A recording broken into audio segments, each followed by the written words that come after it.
नमस्कार, मैं राहुल कठेरिया। आज का दिन भारतीय जनता पार्टी के लिए अच्छा दिन नहीं रहा, क्योंकि भारतीय जनता पार्टी के दो स्टार नेताओं ने, या यूं कहें कि दो कद्दावर नेताओं ने आज ये घोषणा कर दी कि 2024 का लोकसभा का चुनाव वो नहीं लड़ेंगे। जिसमें सबसे पहला नाम है भारतीय क्रिकेट टीम के फेमस खिलाड़ी, बहुत अच्छे खिलाड़ी गौतम गंभीर जी का। गौतम गंभीर जी ने बीजेपी के राष्ट्रीय अध्यक्ष जेपी नड्डा जी को बकायदा लेटर भी लिख दिया कि साहब इस बार हम चुनाव नहीं लड़ेंगे।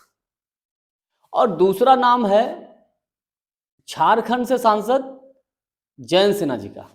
जयंत सिन्हा जी पूर्व केंद्रीय राज्य मंत्री रह चुके हैं, और इसके अलावा इनके पिताजी यशवंत सिन्हा जी अटल अडवाणी जी के समय भारतीय जनता पार्टी के बेहद कद्दावर नेता रहे हैं। तो जयंत सिन्हा जी ने भी आज मना कर दिया कि साहब हम भी इस बार 2024 का लोकसभा का चुनाव नहीं लड़ेंगे। इन्होंने भी बीजेपी के राष्ट्रीय अध्यक्ष जेपी नड्डा जी को लेटर लिख दिया है। अब इस खबर के बाहर आने के बाद कांग्रेस पार्टी हमलावर हो गई है भारतीय जनता पार्टी के ऊपर कि इन नेताओं ने इसलिए बीजेपी से चुनाव लड़ने से मना कर दिया क्योंकि भाजपा का जहाज अब डूबने जा रहा है। इसलिए जहाज के डूबने से पहले बीजेपी के नेता उससे पहले जहाज को छोड़ के जा रहे हैं। अब देखिए, जाहिर सी बात है, जब 2024 का चुनाव होने जा रहा है और ऐसे में कोई बड़े नेता, कद्दावर नेता, यूं कहें स्टार प्रचारक, स्टार नेता अगर चुनाव लड़ने से मना करें तो कहीं ना कहीं उसका नेगेटिव मैसेज आता है और सवाल भी उठते हैं। तो लोग सवाल भी कर रहे हैं कि आखिर क्या वजह है जो छोड़ के जा रहे हैं। इंटरनल तौर पर बीजेपी का अपना व्यक्तिगत मैटर है, इसमें क्या है कोई नहीं जानता, लेकिन विपक्षी दलों को एक मौका मिल गया है भारतीय जनता पार्टी के ऊपर हमला करने का कि साहब कहीं कुछ नहीं है कि 24 के चुनाव में इन्होंने समझ लिया है कि हम हारने वाले हैं और इसलिए उससे पहले ही ये छोड़ के जा रहे हैं भाजपा को।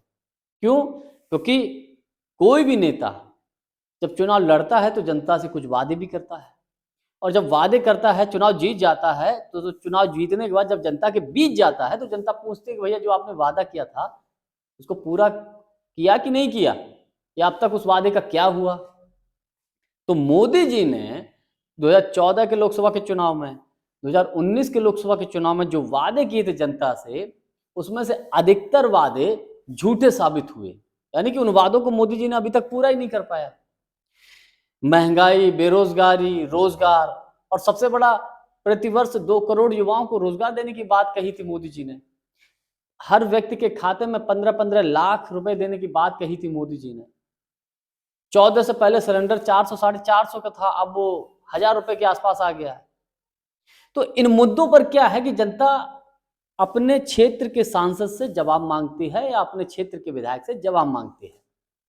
और जो वास्तविक एक समझदार, मैं ये मानता हूँ, जो नेता होता है वो जब जनता के बीच जाता है और जवाब देते नहीं बनता है तो कहीं ना कहीं अंदर खराब तो लगता ही है। तो हो सकता है कि इनकी भी अंतरात्मा जाग गई हो। अब ये विपक्षी पार्टियों के नेताओं का कहना है कि साहब अंतरात्मा जाग गई हो, या इनको आभास हो गया हो कि 24 के चुनाव में हम जीतने वाले तो है नहीं, भाजपा हार रही है, इसलिए उससे पहले ही मना कर दो कि हम चुनाव नहीं लड़ेंगे, तो अपने ऊपर ब्लेम भी नहीं आएगा कि साहब हम चुनाव हार गए। दूसरी तरफ कुछ लोग ये भी बोल रहे हैं, कहीं ऐसा तो नहीं कि मोदी जी ने इनका टिकट ही काट दिया हो और इनको अंदर खाने पता चल गया हो कि साहब इस बार हमको टिकट ही नहीं मिलेगी, तो उससे पहले खुद ही मना कर दो कि हम चुनाव नहीं लड़ेंगे। अब तमाम तरह के लोग सोशल मीडिया के तमाम प्लेटफॉर्म पर लोगों के अपने अपने विचार हैं और अपने अपने विचार व्यक्त कर रहे हैं, लेकिन एक बात तो तय है कि जिस प्रकार से गौतम गंभीर और जिस प्रकार से जयंत सिन्हा जी ने चुनाव लड़ने से मना किया है, इसका एक ही मैसेज साफ जाता है कि कहीं ना कहीं कुछ ना कुछ तो गड़बड़ है, जिसकी वजह से ये नेता बीजेपी से इस बार चुनाव लड़ने से मना कर दिए हैं। आज के लिए बस इतना ही। बहुत बहुत धन्यवाद। नमस्कार।